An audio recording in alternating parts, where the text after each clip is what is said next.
Cumprimentando então as pessoas que me acompanham, né? Amigos, amigas, alguns que inclusive eu desconheço, né? E que eu sei que estão o tempo todo lá no canal do YouTube, mandando recados, né? Falando um pouquinho de forma muito pontual sobre os elementos de reflexão que trago. Antes de mais nada, com muita humildade, com muita tranquilidade, eu quero dizer que eu não trago nada novo e não tenho pretensão de ser inédito. A minha pretensão primeira é realmente possibilitar aos meus pares humanos reflexões acerca da vida, acerca da nossa existência e acerca daquilo que está instituído.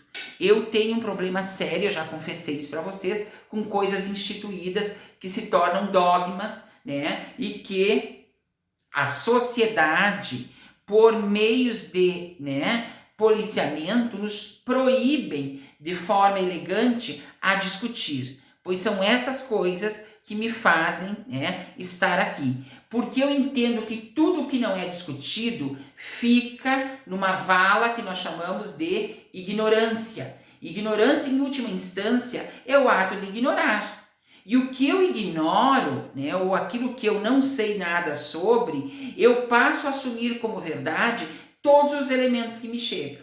Então, realmente, esclarecer ou zonas de esclarecimento são vitais para aquilo que eu chamo de lucidez reflexiva. Lucidez reflexiva é quando a gente tem capacidade de dizer não é bem assim, né? Quantos de nós já em algum momento disse não é bem assim, há uma outra versão. Não é bem assim, né? É preciso que se pense de uma outra forma. A gente só pode, né, fazer outros lados ou outros pontos de vista na medida em que nós nos empoderamos da discussão do dogma, né? Ou da discussão daquilo que está estabelecido para não ser discutido. Isto não se discute. Já ouviram essa frase? Isso não se discute. Isso não é para discutir. Eu existo justamente para fazer provocações de discussão a respeito dessas questões. Porque eu cheguei a uma conclusão. Não há coisa mais terrível do que você lidar com o ignorante, né? Você lidar com o ignorante é uma coisa horrorosa. Porque o ignorante de ignorar, por não saber sobre o fato, ele vai querer ganhar no grito, né? Vai fazer aquela gritaria horrorosa, ele vai fazer, né, um texto cheio de palavrões ou de termos chulos de ataque, porque ele não tem elementos cabais para dirimir o assunto, né? Geralmente alguns que já estão, né, com a ignorância no DNA, já agridem, né? Eles já partem para agressão mesmo, porque a ignorância já entrou no DNA. Então, como eles não discutem, eles ficam, né, sujeitos a céfalos, né, andando que nem zumbis. Quem for contrário àquilo que eles determinaram como regime de verdades, leva tiro, né? Leva tiro. Então, vejam só, né? A ignorância nos torna irracionais. Por que o Brasil vive hoje os elementos caóticos, em algumas instâncias, inclusive no processo educacional, se tratando de políticas públicas? E quem está falando é um mestre em políticas públicas, né? Um estudioso de políticas públicas. Quem, né, não está vendo e visualizando que as políticas públicas instituídas, não só para a educação, mas para outras áreas, elas não estão vingando. Por que elas não estão vingando como deveriam? Porque há um problema sério se tratando de entendimento. Vocês viram aquele dinheiro, vocês devem ter visto, claro, com certeza. E alguns eu sei que foram beneficiados com aquele valor, né, que foi dado como um valor, né, vou pôr entre aspas, emergencial de socorro, né, em função do processo Covid, né? Alguns conseguiram se derrubar, né, nas filas e se baterem por causa de lugar na fila, né? Outros entraram em pânico, né? outros entraram em pânico porque tinha que aguardar. E outros, que eu não vou entrar nessa situação, né, como a zona militar, escancaradamente tomaram o benefício, não sei de que jeito, olhem meus olhinhos aqui, não sei de que jeito, né, se beneficiaram e só devolveram porque isto veio à tona. Então vejam que a ignorância, ou o ato de ignorar, nos torna também mau caráter. Nos torna também mau caráter. A gente começa a entender que ética é bobagem, né? Porque assim, né? Todo mundo está roubando, todo mundo está pegando um pouquinho. Por que eu não posso, né? Justamente dos militares, né? De uma zona militar, e vocês viram isso, nós temos aí, né? Uma grande camada de gente que conseguiu bulinar o sistema, enquanto nós temos gente que precisam do benefício com uma situação que diz assim, né? Em análise, como se fosse uma maldição, em análise.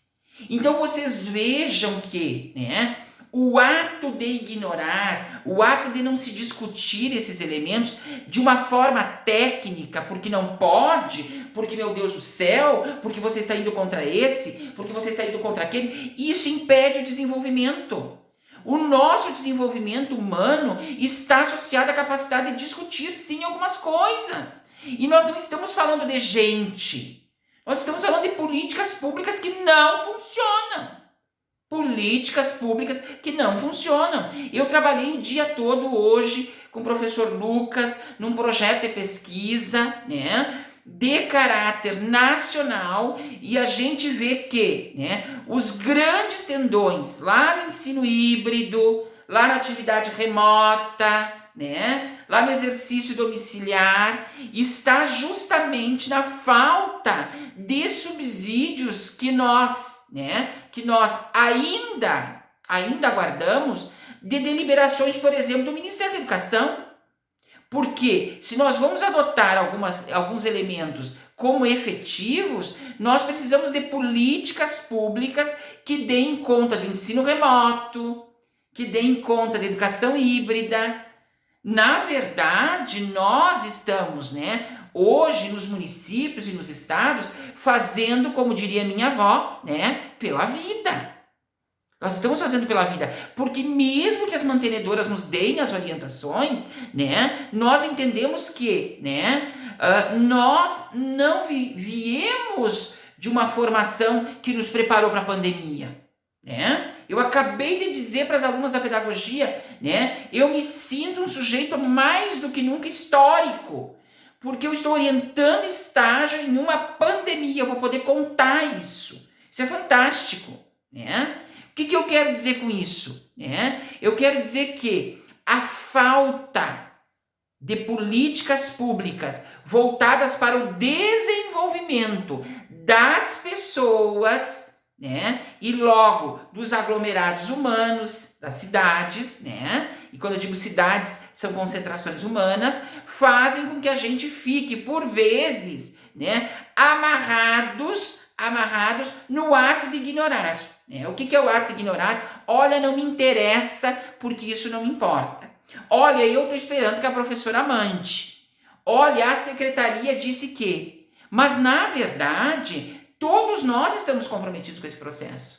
Alguém me disse hoje, professor, uma mãe, professor, ela está recebendo as atividades muito bacanas, mas eu fico me questionando, né? Será que ela pode avançar, uma vez que falta, porque não tem como fazer isso, né? A intervenção didática do professor.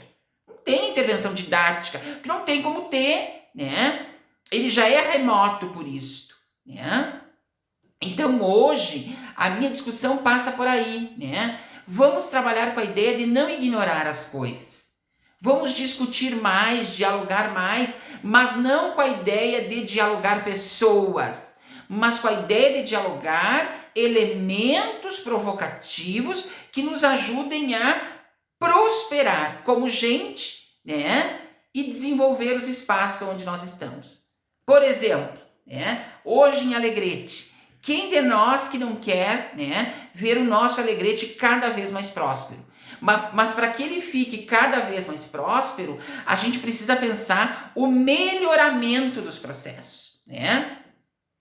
A gente não está dizendo que o processo está ruim. A gente está dizendo que um novo tempo exige uma mudança de processo, um aprimoramento de processo, uma implementação de processo, né?